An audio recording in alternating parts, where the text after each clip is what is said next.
কোন কিতাবে পেলে? এইরকম পার্থক্যের কথা কোন কিতাবে পেলে? একটা বের করো দেখি। ও জাহেল মুফতি, আল্লাহ নবী পার্থক্য করতে বলেছেন, নাভির নিচে হাত বাঁধবে পুরুষরা, বুকের উপরে হাত বাঁধবে মহিলারা। কেন জানেন? মহিলারা বুকের উপরে হাত বেঁধে তাদের স্তনটা যেন ধরে রাখে। আমার প্রশ্ন, হিজড়ারা কোথায় বাঁধবে? তোমরা তো বুকের উপরে হাত বাঁধাকে ব্যঙ্গ করে বললে যে আহলে হাদিসরা হাত বাঁধে এইরকম করে, এভাবে হাত বাঁধে। মূর্খ এক জাহেল, আল্লাহকে অপমান করে ছাড়বে ইনশাআল্লাহ। তুমি সুন্নাতকে ব্যঙ্গ করেছো, তোমার লজ্জা শরম কিছু নাই, তো ব্যঙ্গ করলে কেন সুন্নাতকে? আহলে হাদিসরা কোন এইভাবে হাত বাঁধে দেখছেন আপনারা? নাভির নিচে হাত বাঁধার 3টা হাদিস আছে আবু দাউদের, 3টাই অগ্রহণীয়, জাল ও জয়ীফ। বুকের উপরে হাত বাঁধার 5টা হাদিস আছে, 5টাই সহিহ। ওরা বুকের উপরে হাত বাঁধতে হবে না এই মর্মে বারবার চিল্লাচিল্লি করে। বাংলাদেশে যেদিন ঢুকি সেদিন চ্যালেঞ্জ করেছি যে রেজাল্ট করে আবরার সাথে 14 গোষ্ঠী চলে আসুক, 1 মাস বাংলাদেশে থাকবো, বুকের উপরে হাত বাঁধা হাদিসের সহিহ প্রমাণ করে দিতে না পারি, জিন্দগিতে মাইকে মুখ লাগাবো না। বেটাতে মুখ একবারে বন্ধ, একটা কথা বলে না বন্ধ। আমি বলছি যে বুকের উপরে হাত বাঁধা হাদিস সহিহ, তারা বলছে জয়ীফ। বেটা দম থাকলে 5 মিনিট তোমার বই নিয়ে আমার সামনে বসো, তোমাকে উলঙ্গ করে ছেড়ে দেবো। আর বলেছেন যে নাভির নিচে হাত বাঁধলে কি এটা কি জাল? না, এটা জাল নয়, এটা দুর্বল। এটা দুর্বল, জাল নয়, এটা দুর্বল। সবার নিকটে এটা দুর্বল। হাদিসে আব্দুর রহমান আনুমাল আফ্রিকি, তিনি দুর্বল ছিলেন বর্ণনাকারী, সেজন্য হাদিসটা দুর্বল। শক্তিশালী কোনো আলেমকে বলবেন যে আমি বলে গেছি, কি নাম?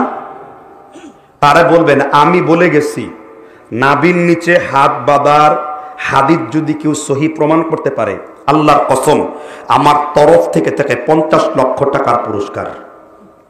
কত টাকা পুরস্কার? কিসের নিচে? পুরুষরা নাভির নিচে হাত বাঁধার হাদিস যদি সহিহ প্রমাণ করতে পারে। সালাতে নামাজে নাভির নিচে হাত বাঁধতে হবে এই সম্পর্কে একটাও সহিহ হাদিস নেই। সালাতে নামাজে নাভির নিচে হাত বাঁধতে হবে এই সম্পর্কে একটাও সহিহ হাদিস নেই। নাভির নিচে হাত বাঁধাটা এটা হাদিস দলিল দ্বারা তো প্রমাণিত নয় বটে, এটা একটা চূড়ান্ত আপত্তিকর বিষয়। নাভির নিচে মানে পর্দার জায়গা, যেই জায়গাটাতে হাত রাখাটা একদম খুবই অশোভনীয়। এবার আপনি হাত রাখবেন। মুসান্নাফু ইবনে আবি শাইবা 3959 নাম্বার হাদিসের বর্ণনা।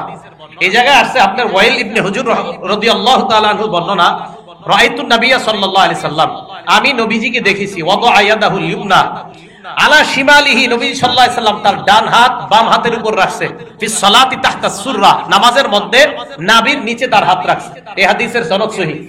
মুসান্নাফু ইবনে আবি শাইবা 3959 নাম্বার হাদিসের বর্ণনা, আমি নবীজিকে দেখলাম ডান হাত বাম হাতের উপরে রাখছে নামাজের মধ্যে। আচ্ছা এবার শুনেন, আমি প্রশ্ন হলো হুজুর আচ্ছা অন্যগুলা মানলে সমস্যা কোথায়? এটাই আপনি মানতে হবে কেন? আমি কেন মানি দেখেন। তাহলে এটা পাইলাম মুসান্নাফু ইবনে আবি শাইবার পরের বর্ণনাটা 3960 নাম্বার বর্ণনা, ইব্রাহিম নাখাই রাহমাতুল্লাহি আলাইহি, তিনি ওয়াদা ইয়াদাহুল ইউমনা আলাল ইউসরা তাহতা সুররাতি ফিস সালাত, উনি ওনার ডান হাতকে বাম হাতের উপর রাখতেন নাভির নিচে। এরপরে 3900 আপনার 60 নাম্বার বর্ণনা, এটা পাইলাম আজীব একটা বর্ণনা। কি? ইমাম আহমদ ইবনে হাম্বল রাহমাতুল্লাহি আলাইহি এবং ইসহাক ইবনে রাহওয়াই, ইসহাক ইবনে রাহওয়াই ইমাম বুখারী রাহমাতুল্লাহি আলাইহির উস্তাদ। এবারে এই বাংলাটা একটু বলেন, ইসহাক ইবনে রাহওয়াই কার উস্তাদ? আবার বলেন কার উস্তাদ? এই ইমাম বুখারীর উস্তাদ ইসহাক ইবনে রাহওয়াই কি বলেন? তাহতা সুররাতি আকওয়া ফিল হাদিস, নাভির নিচে হাত রাখাটা এটাই শক্তিশালী মনে হচ্ছে হাদিসের ক্ষেত্রে, ও আকরাবু ইলা তাআ, এবং আল্লাহর কাছাকাছি সবচেয়ে বেশি পৌঁছার, বিনয়ী হওয়া, আল্লাহর সামনে নিজের বিনীতভাবে উপস্থাপন করার সবচেয়ে সেরা উপায় নাভির নিচে হাত বাঁধা বলেই আমার কাছে মনে হয়। এটা ইব্রাহিম, এটা আপনার ইসহাক ইবনে রাহওয়াই ইমাম বুখারী রাহমাতুল্লাহি আলাইহি উস্তাদ, উনি বলেন তাহতা সুররাতি আকওয়া ফিল হাদিস, হাদিসের মজবুতির ক্ষেত্রে নাভির নিচে হাত রাখাটাই বেশি শক্তিশালী বলে মনে হচ্ছে। ওয়া আকরাবু ইলাল্লাহ, আল্লাহর কাছাকাছি যাওয়ার ক্ষেত্রেও নাভির নিচে হাত রাখাটাই আমার কাছে বেশি শক্তিশালী মনে হচ্ছে। ইমাম বুখারী রাহমাতুল্লাহি আলাইহির উস্তাদ ইসহাক ইবনে রাহওয়াই, এটা ওনার বক্তব্য। এখন আপনি বলবেন কেন করেন? তা আমি দেখলাম পড়াশোনা করে যে আসলেই তো এখানে হাত রাখলে এটা নিজের বিনীত ভাব খুব বেশি হয়। আপনি সত্যি সত্যি দেখেন, আপনারা যারা এইভাবে হাত রাখেন না নাভির নিচে, একদিন আপনি এমনি ঘরে কাউরে দেখান লাগবে না, বাহিরে গেলে হয়তো কেউ দেখবেই, তো আপনি ঘরে নিজে নিজে নাভির নিচে হাত রাখা দেখেন, 1-2 রাকাত নামাজ পড়েন নাভির নিচে হাত রাখার পর, আপনি দেখেন আপনার ভিতরে বিনয়ী ভাব বেশি কাজ করে কিনা, আপনি দেখেন। আপনি দেখেন বড় বড় উলামা একরাম তাবিঈরা তারা বলছেন নাভির নিচে হাত রাখলে বিনয়ী ভাবটা বেশি আসে। আমরা হাত বাঁধি নাভির নিচে, কারণ ইমাম বুখারী রাহিমাহুল্লাহু তাআলার উস্তাদ ইমাম আবু বকর ইবনে আবি শায়বা রাহিমাহুল্লাহ তার সংকলিত হাদিসের কিতাব আল মুসান্নাফ, এই কিতাবে 5 জন সাহাবী থেকে সহিহ সনদে সহিহ সূত্রে নাভির নিচে হাত বাঁধার হাদিস বর্ণিত। হযরত আলী মুর্তাজা রাদিয়াল্লাহু তাআলা আনহু বলেন, ওয়াজউল আকুফে আলাল আকুফে তাহাতা সুররাতে মিনাস সুন্নাহ, এক হাতকে আরেক হাতের উপর রেখে নাভির নিচে বাঁধা এটা নবীর তরিকা, সুন্নত। এজন্য আমরা নাভির নিচে বাঁধি। ওয়াইল ইবনে হুজর বলেন, আমি বিশ্বনবী মুহাম্মদুর রাসূলুল্লাহ সাল্লাল্লাহু আলাইহি ওয়াসাল্লামকে দেখেছি যে নবীজি নাভির নিচে হাত বেঁধেছেন, ডান হাতকে বাম হাতের উপর রেখে সেটাকে নাভির নিচে রেখেছেন। দর্শক, এই হাদিস থেকে আমরা স্পষ্ট একটা ধারণা পাই এবং আলহামদুলিল্লাহ ক্লিয়ার হতে পারি যে নাভির নিচে হাত বাঁধাটা বিশ্বনবী সাল্লাল্লাহু আলাইহি ওয়াসাল্লাম থেকে সুস্পষ্টভাবে প্রমাণিত। এলাকায় কিছু আলে হাদিসের ভাইরা বলে নাভির নিচে হাত বাঁধার ব্যাপারে কোনো সহিহ হাদিস নাই, বুকের উপর হাত বাঁধার ব্যাপারেই তো কোনো সহিহ হাদিস নাই। বরং বুকের উপর হাত বাঁধা, সরাসরি বুকের উপর হাত বাঁধতে হবে নির্দেশমূলক কোনো একটা হাদিস সিয়াসিত্তায় নাই। যে হাদিসটা তারা বলে ওটা সহিহ ইবনে খুজাইমাতে এসেছে, ওটা সিয়াসিত্তার বাইরে। আর নাভির নিচে হাত বাঁধার ব্যাপারে হাদিস সিয়াসিত্তাতে আছে, সহিহ হাদিস, তিরমিজির হাদিস, ইয়াদাউল ইউমনা আলাল ইউসরা তাহতা সুররা, বাম হাতের উপর ডান হাত ধরবে, নাভির নিচে বাঁধবে, তিরমিজির হাদিস। আবু দাউদ শরীফের মধ্যে এসেছে অমিনাস সুন্নাতি ওয়াদউল আকুফি আলাল আকুফি তাহতা সুররা, সুন্নত হচ্ছে বাম কবজিগুলোর উপর ডান কবজিগুলো ধরবে, নাভির নিচে বাঁধবে। অসংখ্য সহিহ হাদিস আছে।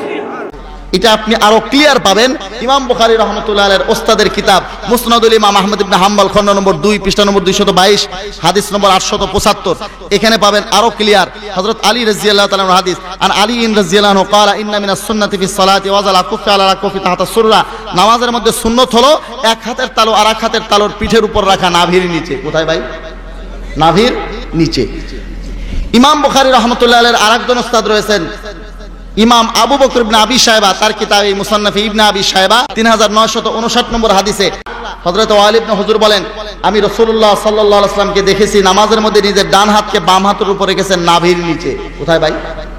নাভির নিচে। ওয়াইল ইবনে হুজর রাদিয়াল্লাহু তাআলা আনহু বর্ণনা করেন, তিনি বলেন, রাআইতু রাসূলুল্লাহ সাল্লাল্লাহু আলাইহি ওয়াসাল্লাম ওয়াজা ইয়ামিনাহু আলা শিমালিহি তাহতা সুররাতি। হযরত ওয়াইল ইবনে হুজর রাদিয়াল্লাহু তাআলা আনহু বলেন যে আমি প্রিয় নবী সাল্লাল্লাহু আলাইহি ওয়াসাল্লামকে নামাজ আদায় করতে দেখেছি, সালাত আদায় করতে দেখেছি যে তিনি নাভির নিচে হাত বেঁধেছেন। প্রথম দলিল। দ্বিতীয় দলিল হযরত আলী রাদিয়াল্লাহু তাআলা আনহুর হাদিস, এটি রয়েছে মুসনাদে আহমদ ইবনে হাম্বল পৃষ্ঠা নম্বর 110 খণ্ড নম্বর 1, মুসান্নিফ ইবনে আবি শাইবা খণ্ড নম্বর 1 পৃষ্ঠা নম্বর 391, আবু দাউদ শরীফ হাদিস নম্বর 756, দারে কুতনি খণ্ড নম্বর 1 পৃষ্ঠা নম্বর 286। এই হাদিসের কিতাবগুলোতে যে হাদিসটা রয়েছে হযরত আলী রাদিয়াল্লাহু তাআলা আনহু থেকে বর্ণিত। হযরত আলী রাদিয়াল্লাহু তাআলা আনহু বলেন, মিন সুন্নাতিস সালাতি ওয়াজউল আইদি তাহতা সুররা। হযরত আলী রাদিয়াল্লাহু তাআলা আনহু বলেন, সালাতের সুন্নত পদ্ধতি বা নামাজের সুন্নতগুলোর একটা পদ্ধতি, সুন্নত পদ্ধতিগুলোর একটা পদ্ধতি হলো নাভির নিচে হাত বাঁধা। দেখেন ইমাম তিরমিজি বলেন, ওয়ারাআ বা'দুহুম আন ইয়াদাহুমা ফাওকা সুররা, বাঁধবেন কোথায়? এই ব্যাপারে সাহাবা একরামের দুই দল। একদল সাহাবা একরামের মত হলো আন ইয়াদাহুমা ফাওকা সুররা, বাঁধবেন নাভির উপরে, যেখানে বাঁধে হাম্বলীরা। ওয়ারাআ বা'দুহুম আন ইয়াদাহুমা তাহতা সুররা, আর আরেক দল সাহাবা একরামের মত হলো বাঁধবেন নাভির নিচে। সাহাবা একরামের ভিতর মত দুইটা, এক দলের মতে নাভির নিচে আর আরেক দলের মতে নাভির উপরে। ইমাম তিরমিজি বলেন, ওয়া কুল্লু যালিকা ওয়াসিউন ইনদাহুম, দুইটাই যেহেতু সাহাবা একরাম থেকে প্রমাণিত, সুতরাং দুইটাই ঠিক। নাভির উপরে হাত বাঁধাও সুন্নাহ, নাভির নিচেও হাত বাঁধা